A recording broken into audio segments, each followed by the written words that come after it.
A better Nigeria, is it a myth or do we keep hoping? Nigeria is a highly religious country. How come corruption thrives? Why is adoption not encouraged in Nigeria? Is there a future for the Nigerian youth? Being rich and famous, is that the only reason for being an artist? What makes a great nation? Is it the leaders? What about the people? This is Answers with Dr. Reju.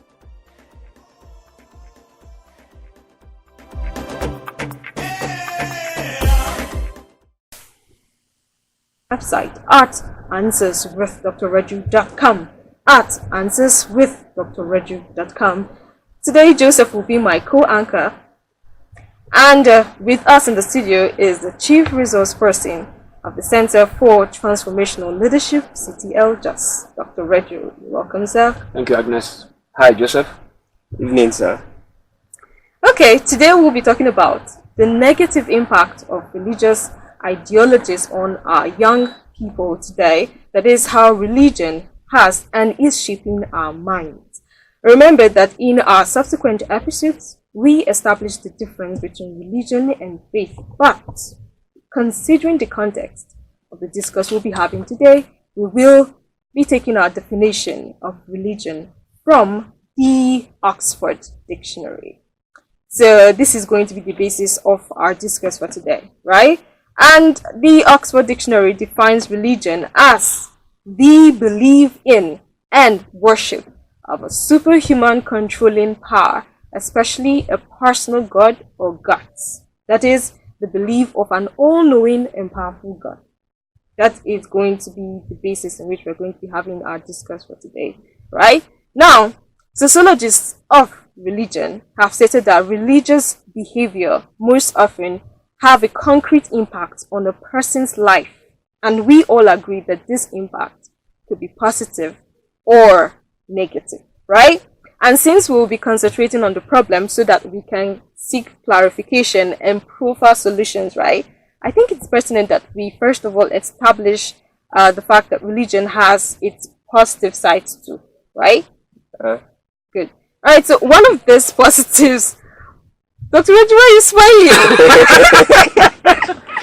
Yeah, I'm just kind of tagging along. I'm enjoying your your drift. All right. So one of these positives include the fact that religion regulates behavior in the society, and most religions promote major social virtues like truth, honesty, service, love, discipline, etc. Right? Now, a follower of the religion internalizes these virtues and becomes a disciplined citizen of the society, right? Even though this may not automatically, make us good people, it's not a yardstick, right? But it provides some sort of, acceptable constraint, which is important for any society.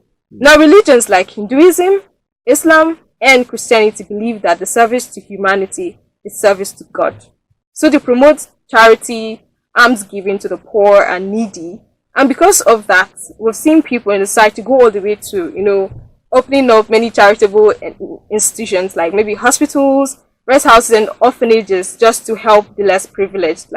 And they're doing this in obedience to their religious beliefs. And one important one is the fact that religion gives, people something to believe in. People need to believe that there is a reason for what they are doing, and that there's a general reason for life entirely, right? Now, this is what gives some people the desire to go out and work hard every day to try to, make the world a better place and all of that. So most people do this because they believe there is a meaning behind it all.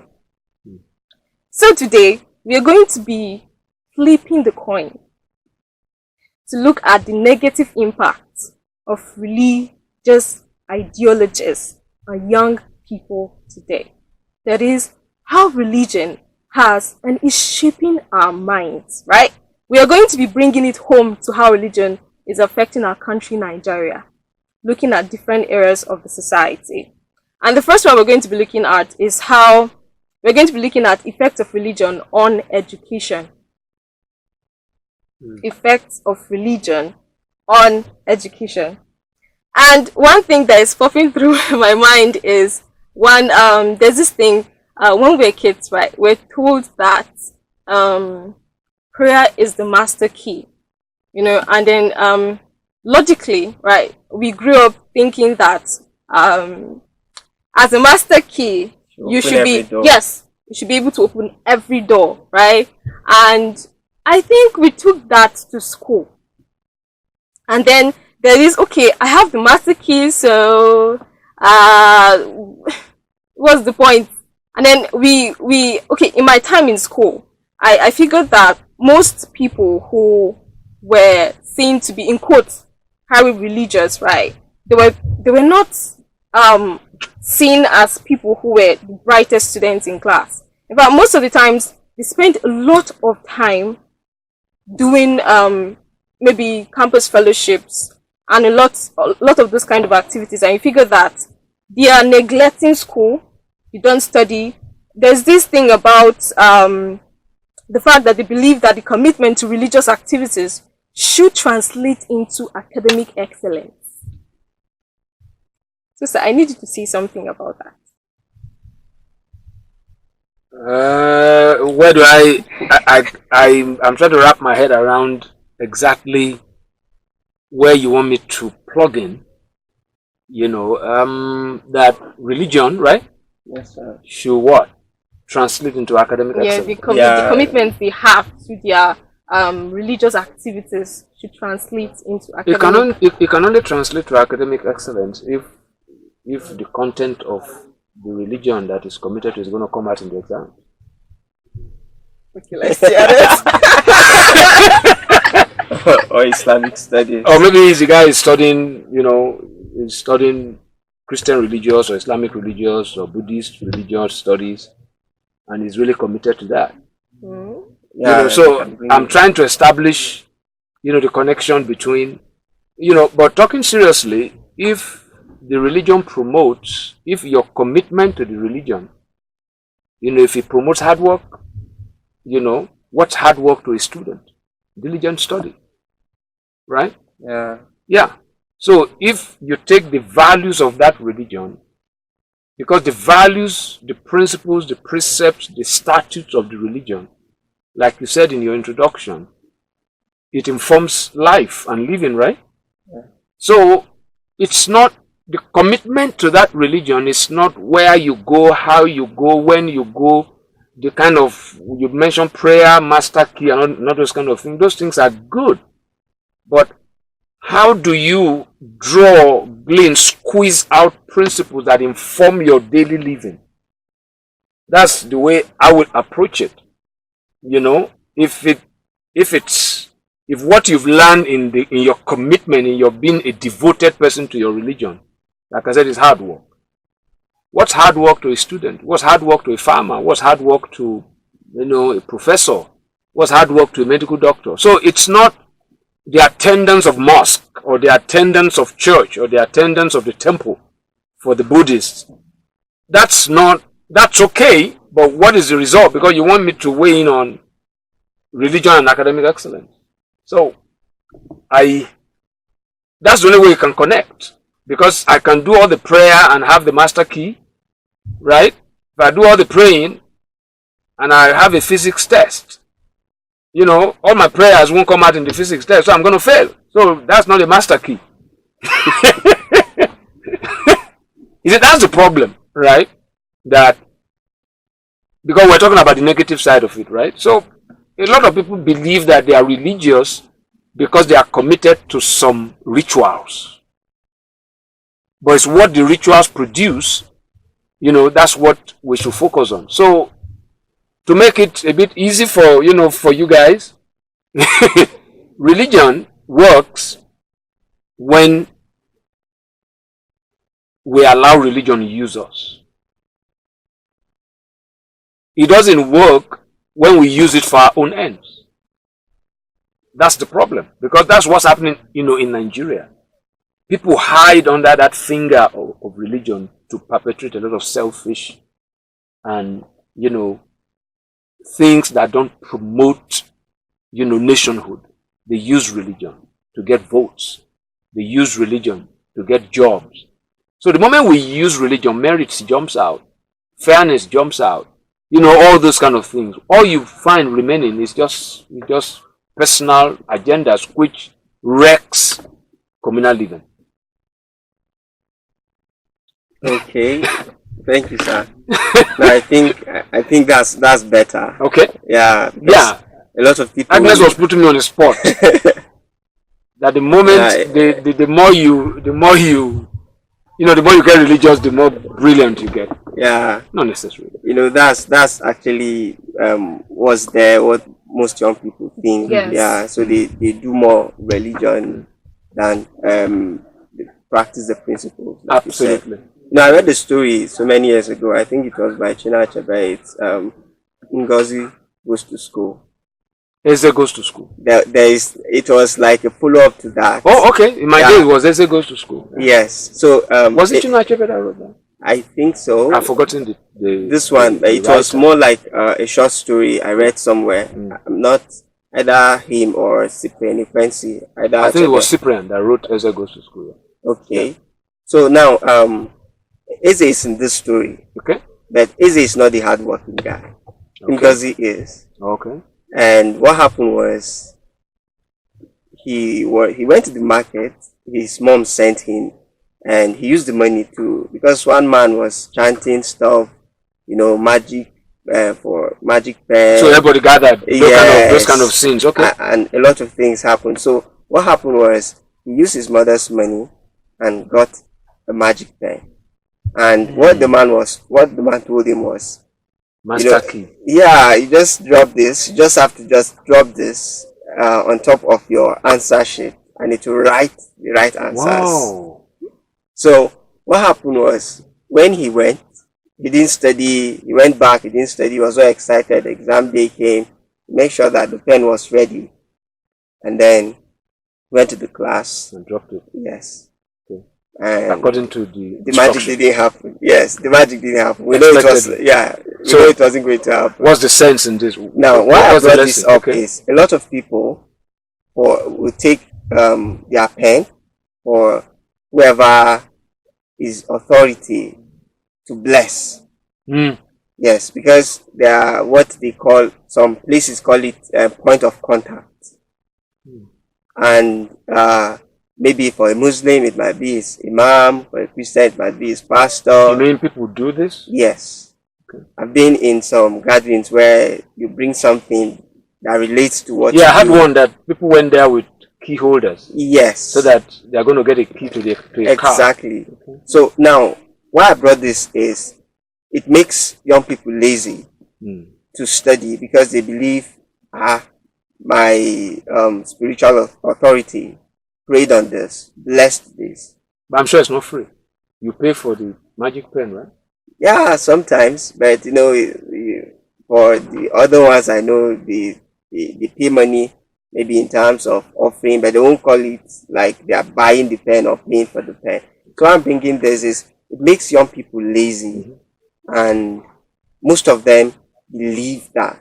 Young people believe, and in the 21st century where information is so available, what will you advise? You know, while you were, building that question, what came to my mind is the principle, they call it the principles or the laws of con. The laws of con. That is, con men. Yeah. That you can be conned. You cannot con a man, a woman that's contented, that's honest. So you see, you are deceived easily because you are a deceiver.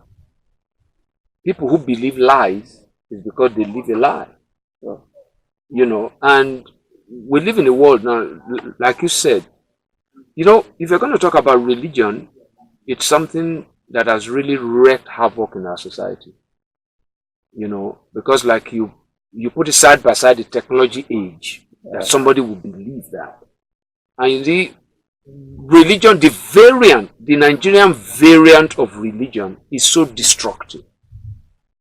It wrecks people's minds. It makes even people who are supposed to be so intelligent, it makes them to think like a rat. So I don't know why anybody today will believe I don't think even my grandmother, who didn't go to school, would believe that a pen can write by itself. A pen will write an exam, because I've seen where those things can be done realistically. I think I watched an Oprah Winfrey show where everybody that came for that show got a car. Wow. Yeah, he got a car. They got a car. That's better than what most of these religious houses do, because they literally got a car. In fact, there was a particular one, everybody that came to that show got a ticket to go with her on a holiday. Wow. Yeah. And there was no prayer. There was nobody shaking. There was nothing like that. So it's, because when people believe, a lot of things can happen. Negative. When people believe also, a lot of very, very positive things can happen. But for Nigeria, like I said, we have used religion for personal ends. How can anyone tell a young man, a young woman that a pen will write by itself?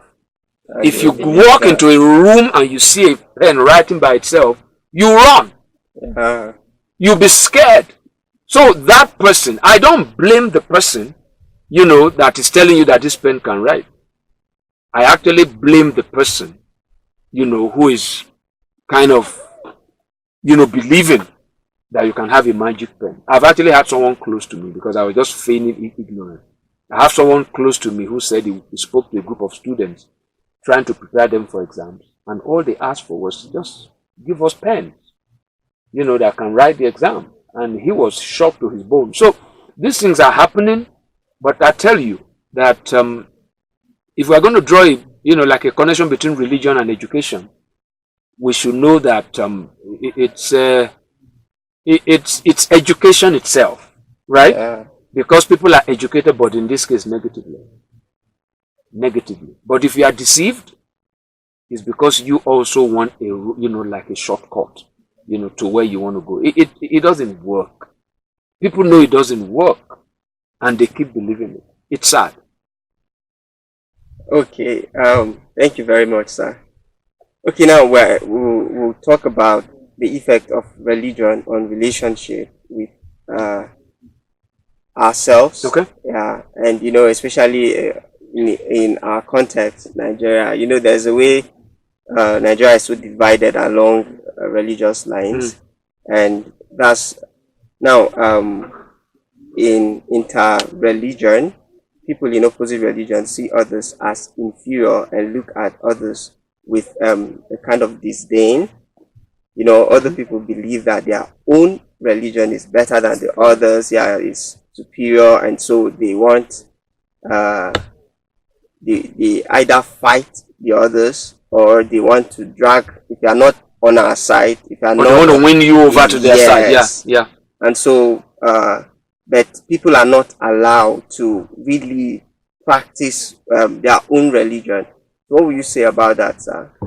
There are sometimes when we have to look at it historically, because we're all like victims of history.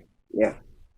Because over the years, we've often seen that kind of conflict, especially between the two major religions in the world, Christianity, Islam, and things like that. So it's always been historically kind of very, very not too friendly.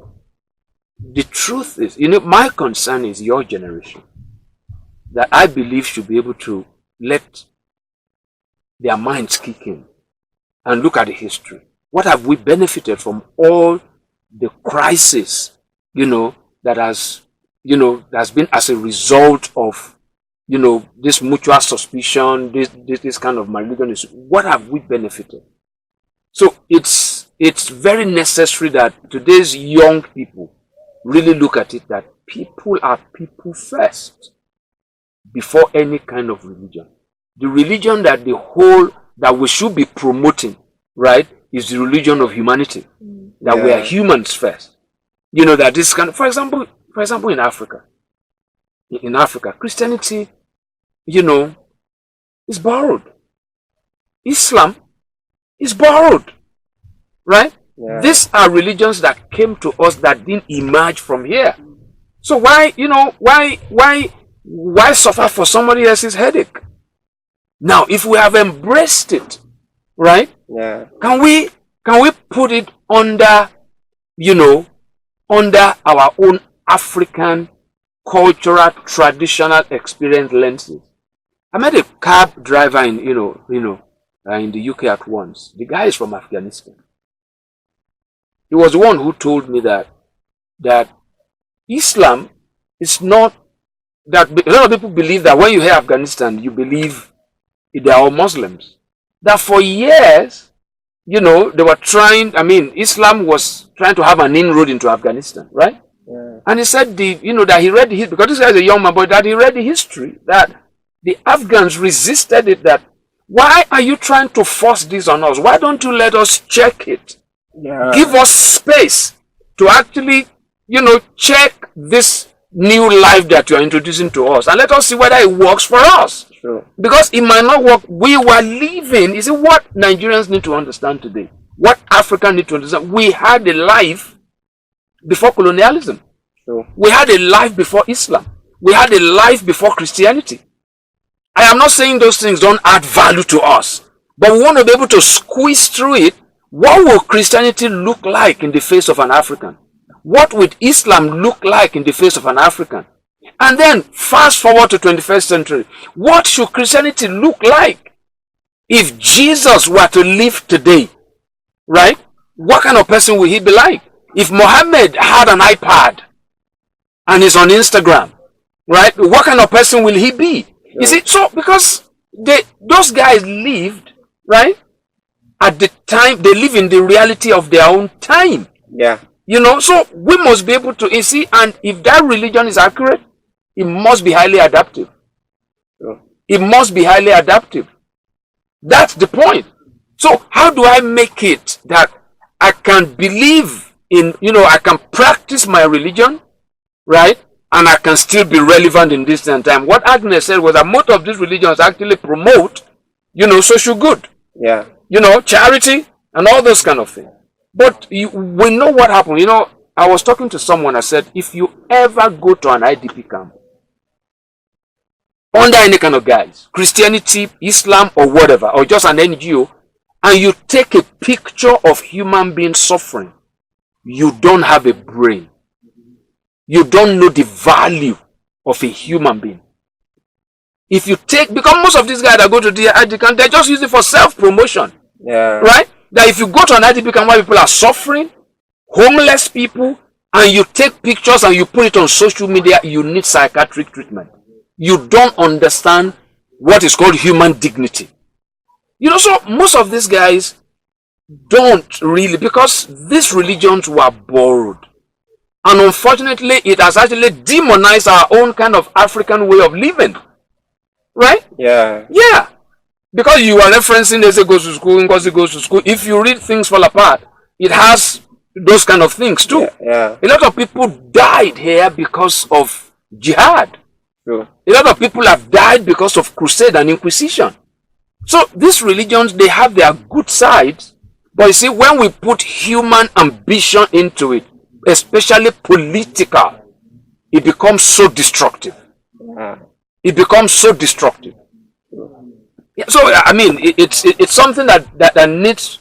I would have loved on this kind of program to have maybe people of all this kind of faith, because I don't really personally subscribe to the way Nigerians practice religion. The Nigerian variant of religion, either Islam or Christianity, it's totally. I mean, it hasn't worked for us. Sir, these two religions were actually tools of colonization. Oh, sure. So and they are the measure, and you see the way it was given is the way they are using it on the people. So you cannot colonize people whose minds are active. You have to make sure that they are dumb. Yeah. And you make their minds. Because religion rides on people's ignorance. It rides on people's ignorance. The less they know, the more the religion prospers. So for those who subscribe to these religions in an ignorant way, we're here to clarify it for you. Yeah. Yeah. And so there's this thing that is, this is so timely because these issues are trending. Yeah. Burutai came out to say that they can't defeat Boko Haram with that the fight is spiritual. And then, like a week or two ago, the speaker, not speaker now, the President of the Senate, yes, okay, came out to say that the problem of insecurity cannot be solved by the military or the police. It is that we should pray about it. And I just feel this is the result of what we practice. Yeah, those guys are basically leveraging on the ignorance of the populace. Now, because when Nigerians hear prayer, there's a way they believe that all their problems are solved. So we're not too far from the days that Agnes spoke about. We're talking about prayer being the master key. But what people don't understand is that when you hear politicians and these public officials say, how many of them pray? I don't know whether Burata is a Christian or Muslim. I don't know. I know a Muslim should pray 5 times a day. Does he? That's just for the public space. Yeah. Does he? What in the tenets of Islam? Which one does he? I'm not trying to say I know him personally to show that he doesn't do it. But you see, when a soldier comes to say, that is a personal indictment. When a soldier comes to tell the nation that the nation should pray to win a war, that's rubbing salt on injury. You see, I was privileged to live with soldiers who are really soldiers indeed. When you play even Ludo or draft or chess is even a bit military. Yeah. You play draft with a soldier. Immediately you start playing, right? It's already a war. You're not the enemy. You are now an enemy. It's no longer a game. Even in football, that I love to watch a lot, there was a particular match I saw last week. And this former player who had become a pundit that talks about the sports was saying that, how can you be walking out of the tunnel to come and play and you are hugging your opponent? You are hugging your opponent. So we don't do that in our days. These guys are not military guys. This is just a game. Yeah. But for an army general to be calling the nation to pray, something has gone wrong with us. That guy is not sincere with that statement. He's just trying to parry responsibility. Because everybody knows that Boko Haram is a variant of Islam. Yeah. Because not all Muslims believe in the ideology of Boko Haram. It's a variant. Because those guys believe that they are actually fighting, I mean, the word Boko Haram means Western education is a sin, it's haram. So it's a variant of Islam. But not all Muslims subscribe to that. There are many other terrible things to be done in the name of Christianity. You had all the hoopla about some people paying tithe here and there, some people doing. We've done horrible things in the name of, this God that people have created for themselves, somewhere, that is only the exclusive preserves of some people who can tell you about this God. Yeah. You don't have a right to go and ask this God, who really are you? So it's really horrible when you call the nation to pray because of a war. And we know that this is a nation, you see, that we are divided along Christian and Islamic lines. It's not a problem. It's not a problem if we understand that we are humans first.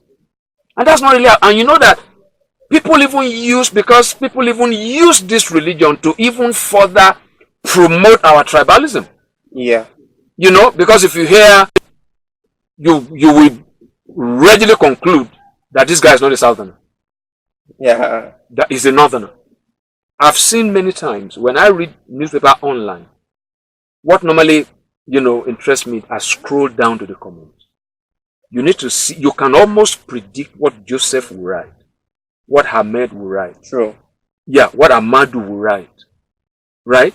Depending on the news item. If that news item has to do with Buratai, who, I don't know, is he a Christian or Muslim? It's a Muslim. Okay. You know that all the Muslims there, regardless of how sensible, all the Christians won't agree. Regardless of how senseless, all the Muslims will agree. Yeah. So these guys, I'm talking to the millennials there, right? That you need to define religion differently. You need to take your attitude of being inquisitive, probe, ask questions. I've read a little bit of the Bible. People ask Jesus questions. What exactly are you talking about, sir? Yeah. How can you say this? Right? Ask questions. Probe. Help me make sense of this. I really want to understand so that I can act on it. I don't want to act on something I don't know. I mean, if a young man can be dribbled, deceived, allow himself to be deceived to a point where he will believe that a biro will write an exam in the days of technology, you don't even believe that maybe if the person is telling me that they can ask Siri or hey Google, I will agree. To me, that's a miracle. Yeah. Right? Because I ask Siri, where is Millionaire's quarters? He can tell me. Right? That's a miracle for me. But it's really, my concern is not what has happened. My concern is what we should position ourselves to make happen. Nigeria will never stop being divided along tribal, along religious lines, right? But how do we? Have you not noticed that one of the, I think I was in Zambia when? That was about two months ago. Yeah. So these guys were excited that they just declared the nation a Christian nation. So what's the excitement about that? How have you seen a place like Iran that is an Islamic nation? What's the difference? What advantage did that bring to the country? So why? It's not the same thing. So those things shouldn't excite, today. Give me some economic principles, right? Give me some social policies, right? Give me some educational policy. Don't wrap everything in this mystery, right? Yeah. Break it down for me. Okay, we are now a Christian nation. What does that mean? How does that help my education? How does that help me send my kids to school? Those are the kind of questions you should be asking, but you go to all these kind of places now, you see a young man on a Friday having a mat going to do one prayer. You see one young man maybe on a Friday night too having a vigil somewhere. Give me the results. Sure. How has that helped? Agnes is looking for how that religion, promotes, academic excellence. I can't see it. There is no stats in the universities that because this guy is a very good Muslim, his CGP is top notch. Because this guy it's not. Can't you guys see? People are not this religious in my day. The only way you pass is to read, man. You have to read. We call it jack. You jack. And that's still the only way. If you work hard, we were reading, we put our feet inside water. So I tried that. You did that. The cold will make you sleep. Yeah. But I eventually. But your brain might freeze. Yeah. Yeah. So it's not. You guys are supposed to be result oriented. Yeah. Has it ever happened, sir? Give me an instance where this has happened so I can obey. That's it. Okay, now asking question we're talking about religion here, right? But the thing is, in most cases, when you're trying to ask questions, there's this wall. They make it look like, okay, these things are sacred. There's a limit to the questions you ask. If not, they start to look at you as rebellious. Yes. It's true. It's true. But you see, that thing continues that way because people stop to ask. Right? It's like if my child asks me a question about life, and I say, no, you are not supposed to know that. What kind of child am I raising? I would rather say honestly, I don't know. But I'll find out. So let me tell everyone there, whatever religion you practice, Christianity, Islam, Buddhism, or whatever you believe in, right? Please ask questions. Ask questions. And if they tell you you are not supposed to act, that is not a life to live. I strongly put it in public space. Whatever religion prevents you from asking questions, seeking clarification about the kind of principle that's been introduced to you for you to embrace to live your life, you are valued more than that. I believe the greatest miracle in this world is the human mind and the human brain.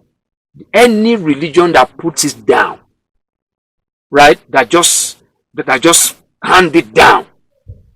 You know, I remember, you know, when we were growing up in those days, you have all these masquerades that are dancing and those kind of things. There was one big bros, you know, in our street who went to put on that masquerade. Me and my brother were there. I said, "This fit." Mention the guy's name. I think it's this man. The next day we saw the guy. We said, "Bros, we saw you yesterday. You are the one. You are that masquerade." He said, "Shut up." He said, you are that. Because we saw his feet. We were playing soccer together. We saw his feet. Okay. You know, so you know, in those days, you see those kind of masquerades and they came from heaven, right? They came from heaven. You know, and people believe it. But you know, those things that happen today, right? Yeah. Even you see children, Father Christmas, you know, they'll go to all this Father Christmas and say, "I know the man. Yeah. I know this Santa Claus. He's one of our teachers. I heard the voice." You know, people now, those things are being demystified. Yeah. So let's go out and just know that this Father Christmas, this Santa Claus is your fun. And let's limit it. Because there was a time they said the man comes down in the West, and the man comes through the fire or the, you know, saying, and drop gifts. And, you know, those kind of things, but nobody believes those kind of things again. It's just fun. It's just fun. But the Nigerian variant of religion needs an overhaul. And who can do it? Millennials. How? Probe. Okay. Now this is the point where we take a musical break. We'll be listening to this song. It's called "Suffering and Smiling" by Fela. Suffering and smiling. I like the way he spelled his variant of the spelling. You know, and you know that song is although that song was done so many years ago, that song speaks the reality of our time, and then how we practice a lot of things we don't understand, and the poor masses, let me use that word now, enrich those people, because he mentioned how the people make the Pope rich and how they make the Imam rich, and then that song is just on point as regarding what we're talking about. So, sir, we'll be talking about the effect of religion on politics. Okay.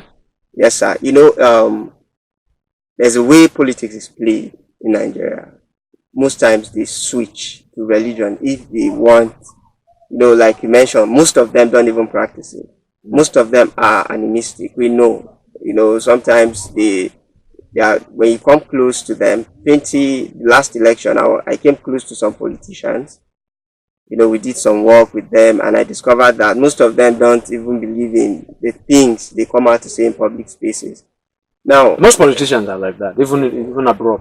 So it's not peculiar. We learn politics. Yeah. We learn politics from our colonial masters. That's true. You know, that's why it's part of an oxymoron to say an honest politician. Yeah. You know, so it's not peculiar to us. I needed to just interject there and let you know that.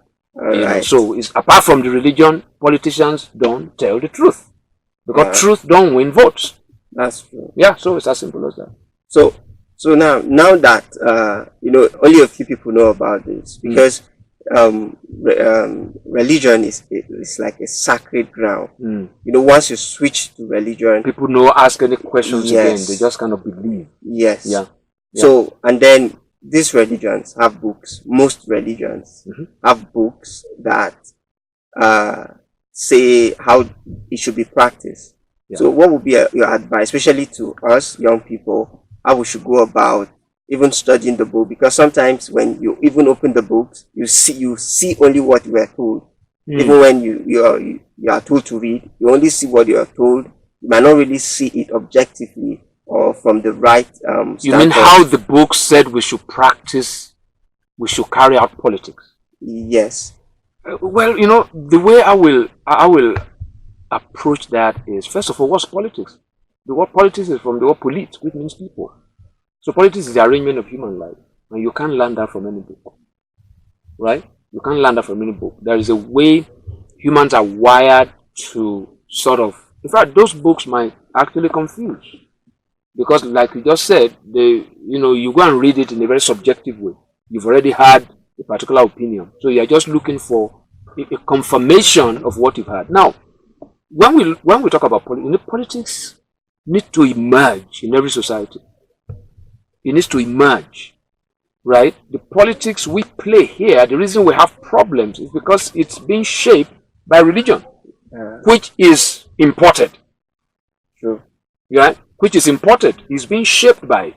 Because unknown to a lot of Africans, democracy was a product. It's a product designed, it actually emerged in Greece. But when, the Westerners, Americans, Brits took it, it became something that they were using now to kind of sell to the whole world. And it was wrapped in religion. Right? And then when, the other guys too from the Middle East too came here, it was also wrapped in religion. So first of all, when we want to discuss our politics, we need to divorce religion from it. Religion in the way it's known today. We need to divorce it. We need to create a schism.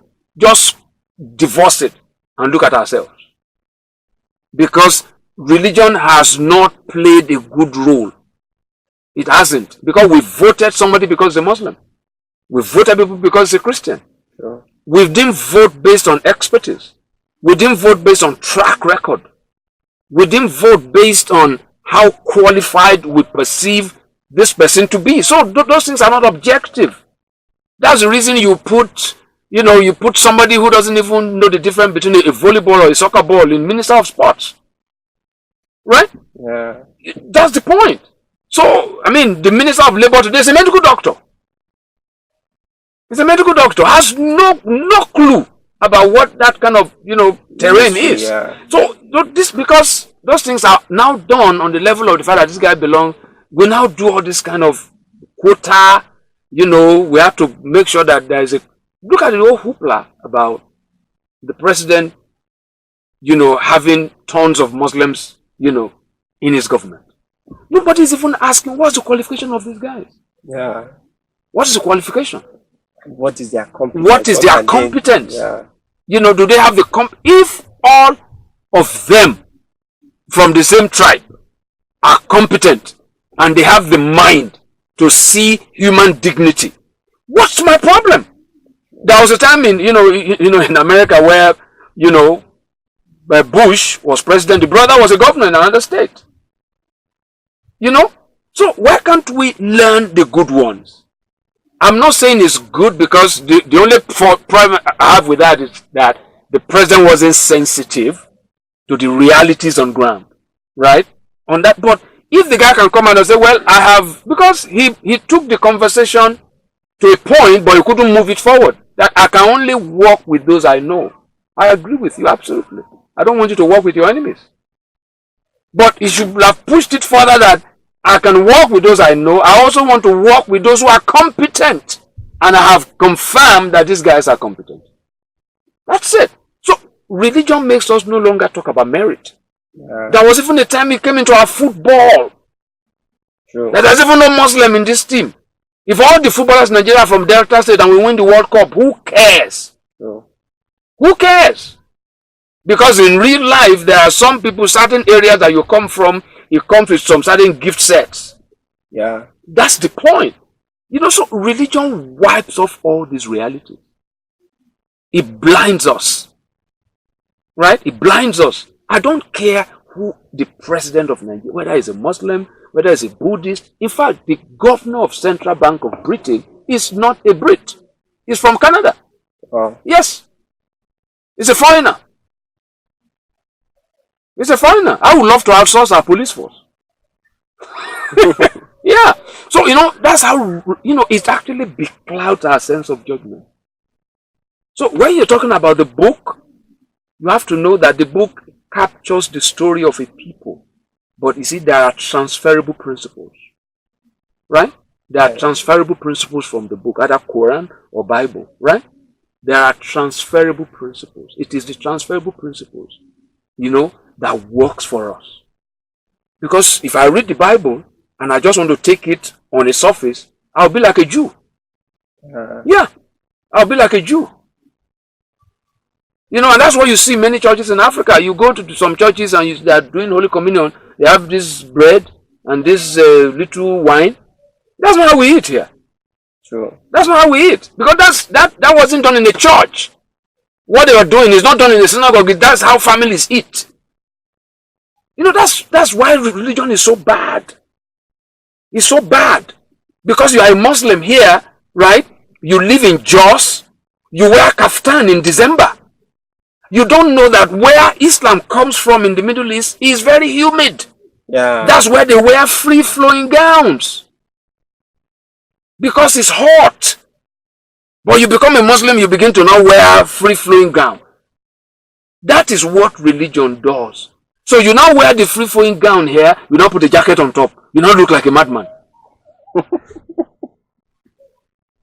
You see the problem? The reason the guy wears that kind of gown in Dubai is because it's hot. Not because he's a Muslim. Yeah. It's because it's hot. You belong to Celestial Church of Christ, you don't wear shoes, and then it's winter in Britain. They will have to break through the ice to catch your body. That's religion. That's what it does to us. So when you connect with politics, because politics is about how humans in a society are arranged for productivity and commonwealth. That's what politics is. That is what it is. So it must be, there is a way we were living.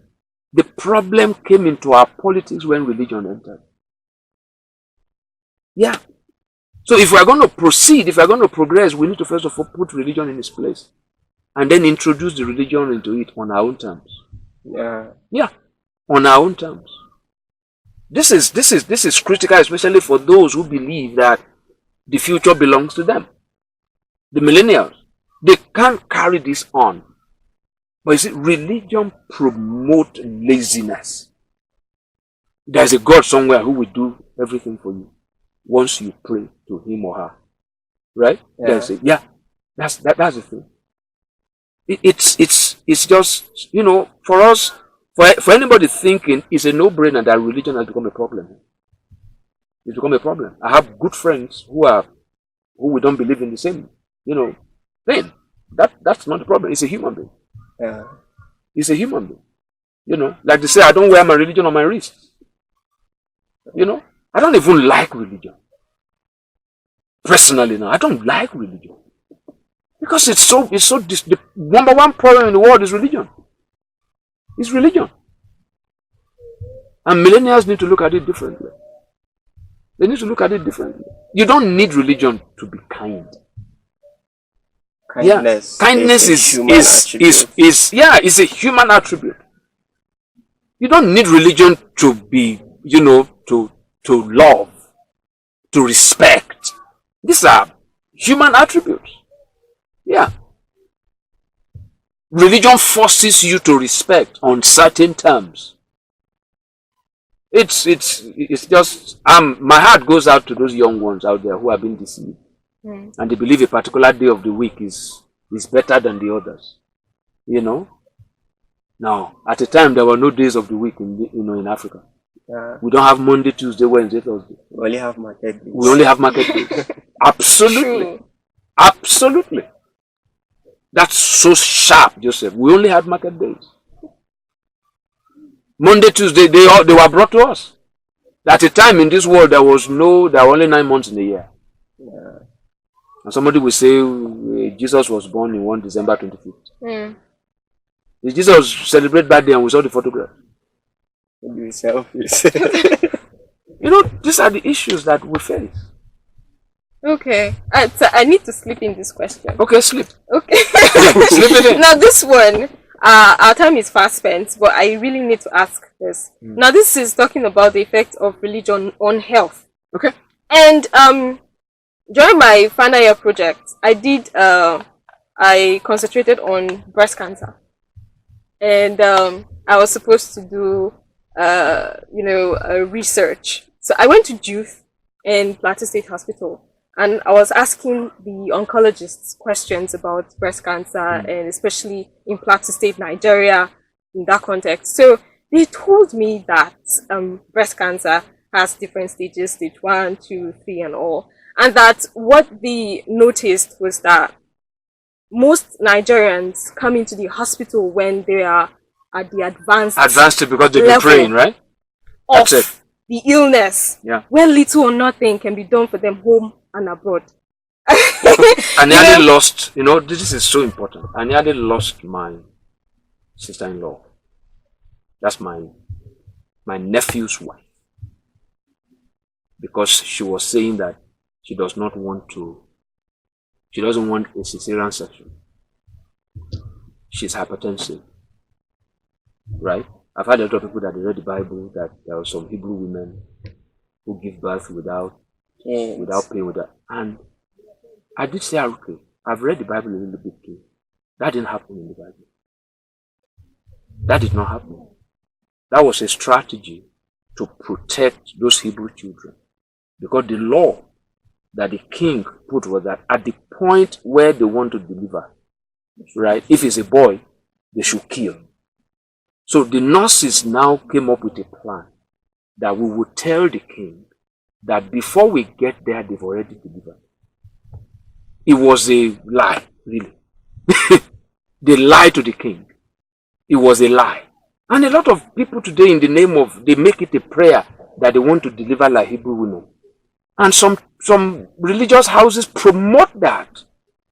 You see, religion does not want you to pursue knowledge and know for yourself. You only hear what the imam says. You hear what the pastor says. Right? That's the danger. In fact, actually, that's the evil of religion. Because you never know. It's just a hearsay. It's a hearsay. Okay, so our time is up. Okay. Yeah, our time is up. I think we need to do it this. Maybe we'll have another episode on this. Yes, there's so much. There's so much to talk about. Yeah, especially starting from this health. Yeah. Yeah. Okay.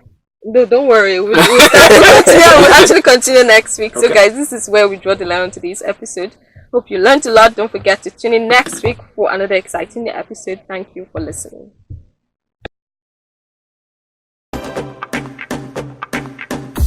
This is Partridge Radio. Give us a call or chat us on WhatsApp on +234 8144 56 9000. Check out our website and interact with us on www.answerswithdrreju.com.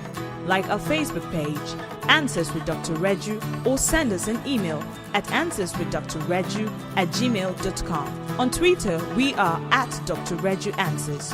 You can also subscribe to our YouTube channel, Answers with Dr. Reju, where you can get all our episodes. Join us again on Answers with Dr. Reju, where critical life issues are clarified.